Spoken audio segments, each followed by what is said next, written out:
What is up, everybody? Hello, hello, hello. If you don't know who my mom is, she is a Grandmaster, 5th woman ever in the world to get the Grandmaster title. Peak rating of 2550. You know, a lot of years ago, 1984, strongest woman in the world. My mom will never say this out loud, so I'm the one who's flexing for her. I'm a WFM, peak rating of what, 2175 or 2185 over the board. The reason why I'm saying, you know, both of our different things is because we are, you know, in the most literal way going to be comparing our chess to show you guys the difference between 2100 or whatever and, you know, 2500 Grandmasters. And we are going to be playing the exact same position out. I will play out first. I will tell you, what my thoughts are of the position.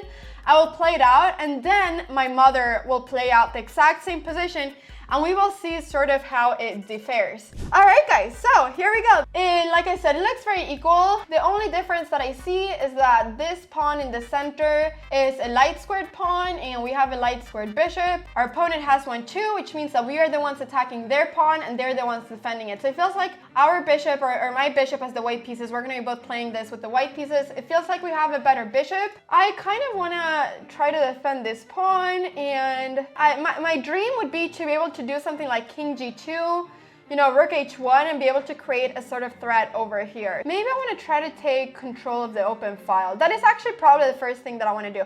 You know what? I'm going to try to get control of the open file. I want to go rook c1, but there's going to be rook here, I think, if I do that, and I'm not a big fan of that. Oh, but I will never be able to exchange rooks because the pawn is hanging. Okay, you know what? I'm going to go king g2. That's going to be my first move. Oh wait, no wait, can we just redo this? This was a terrible move. Wait, can we just... Okay, let's see. I guess that I'll just have to go king g3. And now the rook is coming back, so they're actually not taking the pawn, which I'm a little bit surprised about. So the rook is attacking the queen. The pawn is under attack. What I'm seeing is that if I go queen here, there might be queen check, which I'm not a big fan of. Feels like that could become a little bit scary, but at the same time, I need to defend the pawn. So I'm wondering what the best way of doing that is. Maybe queen f2 is the best way of doing it. I'm gonna go queen f2, I think. Now h5, okay, so my opponent, or the engine, is trying to put some pressure on this pawn. So I'm not really that scared of them taking here, but maybe there's like some more scary stuff going on. Can I kick this rook away? Maybe I can go bishop c2, even though this is not really the place where my rook wants to be. Maybe I can go for that, actually. I'm gonna go bishop c2, I think. So bishop c2, now at least the rook is getting, is moving to this worst place. I don't like my position, so I think that I'm just going to go back, although this might be a waste of a tempo. Yeah, okay, all right, I guess that I'll go. Do I want to go back? Okay, I'll go back here, I think. So takes and takes. And the reason why I'm doing this is because I'm basically saying that it's better for me to, for black to open this up. Because I'll go king g2. I cannot go queen f4 because then there is check and I lose the queen. So I cannot go there. So, oh, but now I guess the issue is that there's going to be this weakness.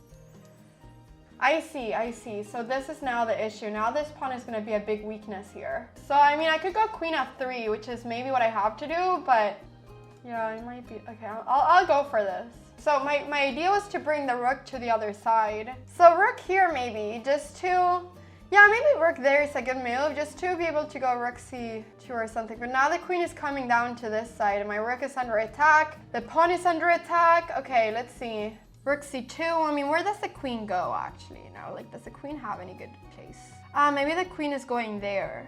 Check. But then maybe I have some checks. Check. Maybe I can have stuff like this, but I don't know, okay, I'm gonna go for this. Oh, the queen is going to e1. Now I'm wondering if I have the same thing, if I can go for some checks. I mean, I'm scared of this move, of course. I need to stop rook e2. So what if I do a lot of different checks? My idea is that I know that at some point there might be some tactics. Like if the king goes here or something, I feel like there might be some tactics of taking here, but there might be rook e2 then in time. Okay, you know what? I think I'm gonna go for bishop a4. This is the best thing that I see. So now the rook is attacking my queen. I'm going for bishop a4 because I wanted to go for these checks, because there might be, check, check.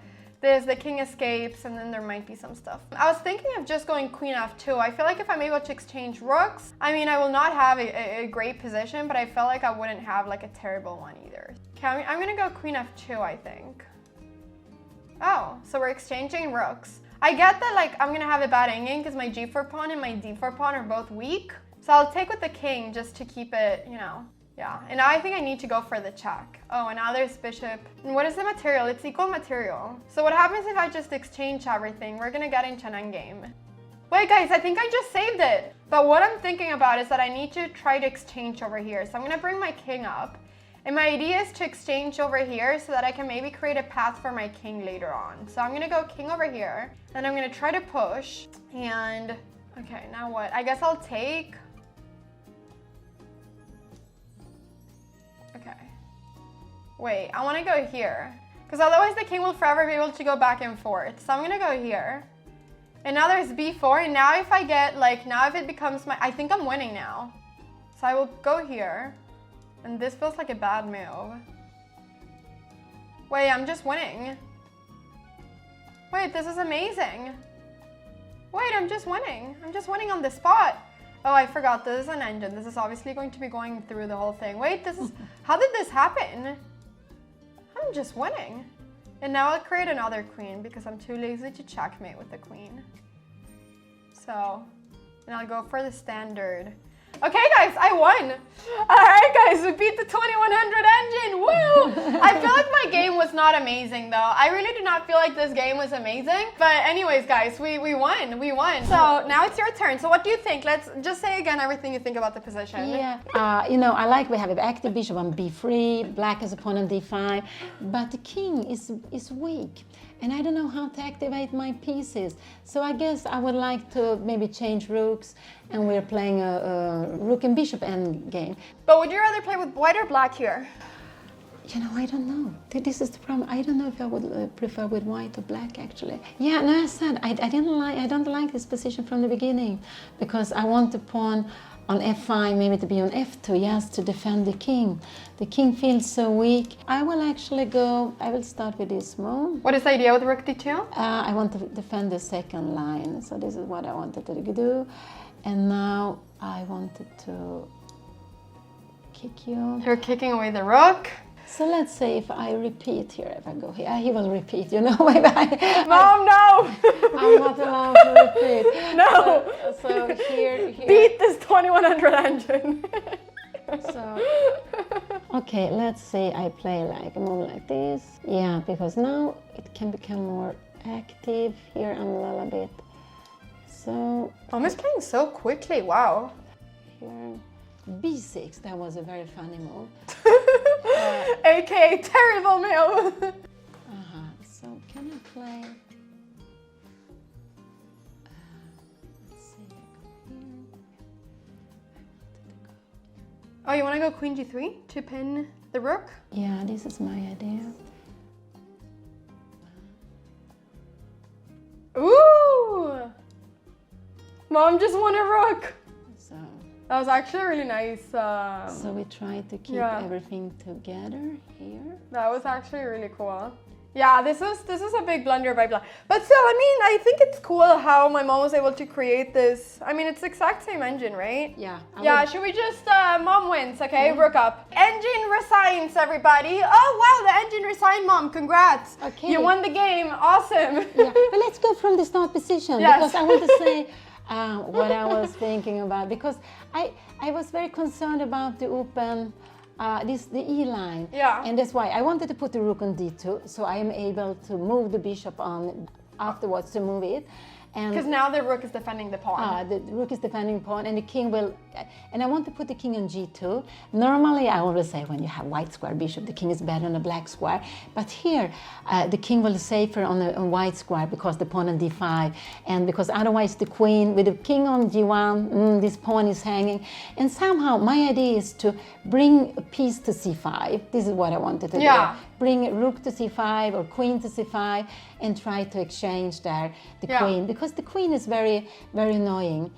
Actually. On b6. On b6. So, and what is good is when black go with rook to an e4, it's a white square, so we can kick it back afterwards. Though. Queen f2, yeah, it made a lot of sense. I feel like your pieces were grouped like really well together. And then king h, this is a little bit a funny move because... Another funny move. I thought it was funny because you're putting your bishop, your king on the same... I want to go bishop c2 here, yeah.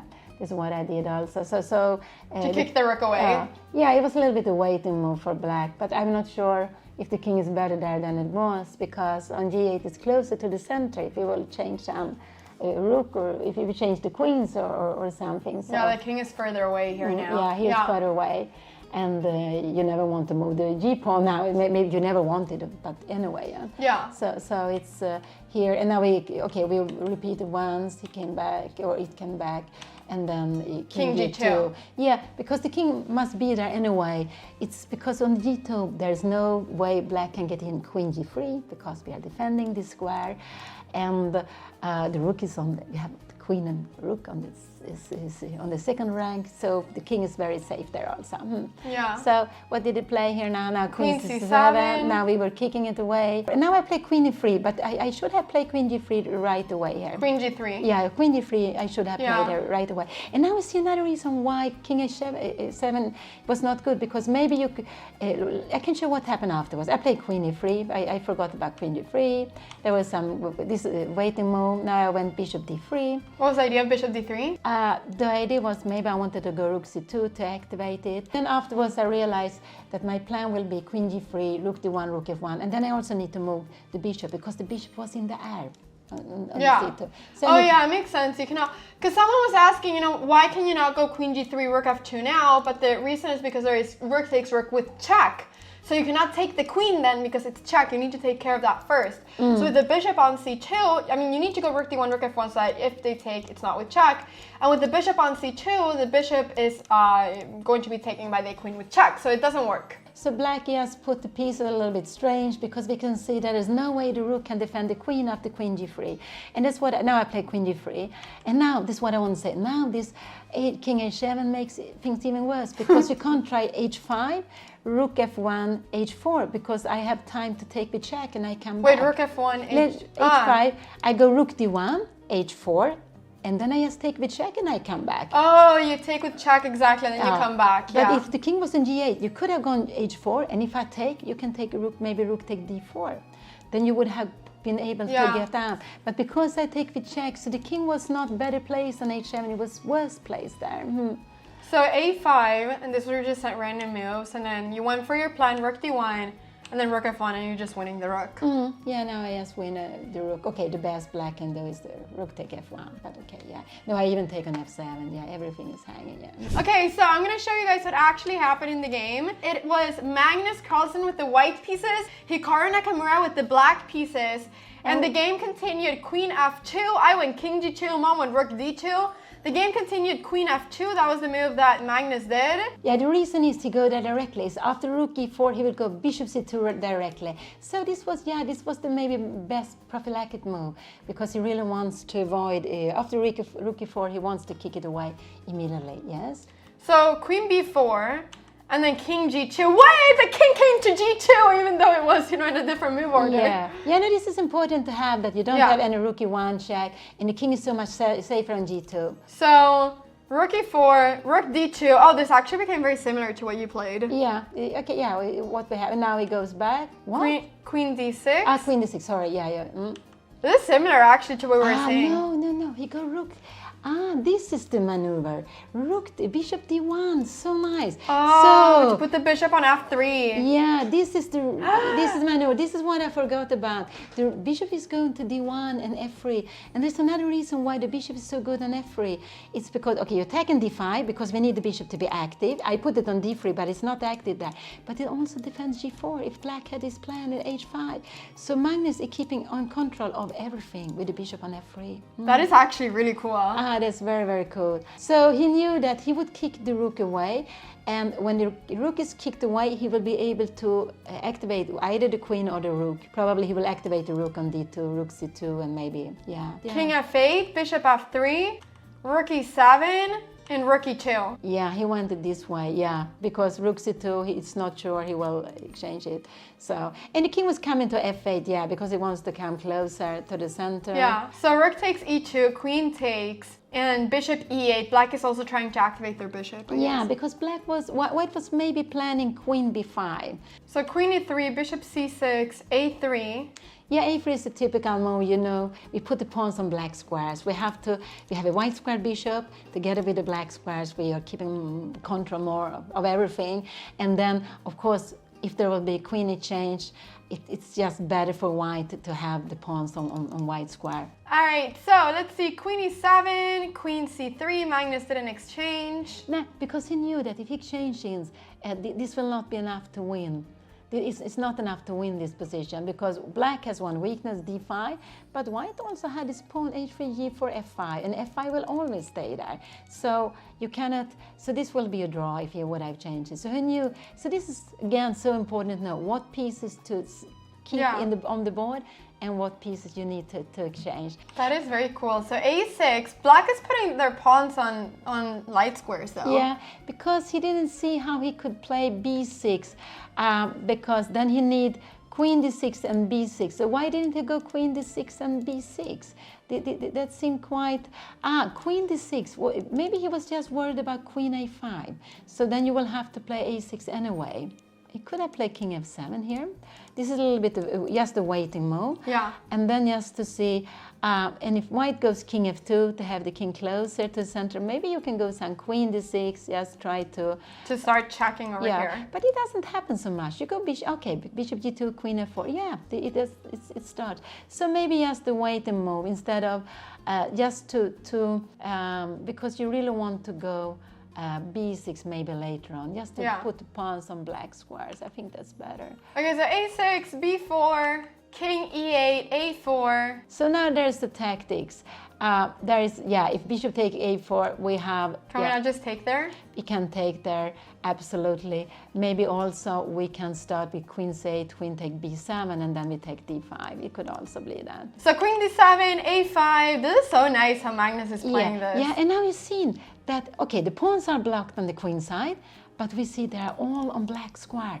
And now, so what Magnus has done is improved the pawn structure, improved the control of the white squares, and a6 and b7. Now all of a sudden black has, weakness on d5, but b7 and a6 can also be a weakness. Yeah. So what? Queen c5. So now he's trying to exchange queens. So what will happen here? Yeah, if you exchange queens, the king will just walk up to d4 and take on d5. Yeah, and then you'll just win. So he cannot exchange. No. He made queen f4, and I wonder if you make some move like you could have gone king d7. Yes, king d7, because how would this be? Was he worried about playing this? This is, I'm wondering if this is, because you don't have any way to enter. You can go b5 here, bishop b5. Yeah, it is possible that he didn't dare to play this because white has a plan of going with the king to c3 and bishop e2 and try to play b5. I'm not sure about this, but he didn't want to. He didn't. Queen f4. Bishop, now he just took the pawn, but now there were a million checks and now it became a draw. It was a draw. Oh, I thought so. So yes, queen f4 was just the right. Yeah. So he just fought it. And then it just became a draw between Magnus and Hikaru. This was back in, I think, 2011 or something. And what kind of game was this? Was it classical or was it? I don't remember. I think it might have been rapid. It might have been rapid. Yeah. I think it might have been rapid, a rapid game. But that was the game, guys. That was the game. So. Yeah, I mean, I feel like at least he played a little bit more like how they did with queen f2, rook d2, trying to regroup the pieces. But I guess that what Magnus did that, neither of us could do. But I think that's pretty cool that Magnus found this idea of bishop d1, bishop f3, which I think just shows, an even other step, in skill to be able to see something like that. I think that is really cool because it doesn't look logical otherwise to go back, to go to d1 and to go to f3. But I mean... Yeah, because these moves are the difficult ones when we are going backward because we want to look forward. Yeah. But sometimes this move can be very good. And that's why bishop c2 is logical, but bishop d1 is so much more difficult to find. Yeah, because it's harder to see that. Yeah, to see this maneuver. But this was a very nice maneuver, but it was not enough to win the game. But he was trying. But it's because with the queen, there were lots of checks. Yeah, I hope you guys enjoyed. It was something new. It was something new. We haven't done this before. Absolutely. So it was very, very exciting. And yeah, it was nice also to see when you were playing. You give me a little more time to think about the position. Yes. So, we were trying to really think about, you know, the chess and everything. yeah. So it was really fun. It was really, really fun to do that.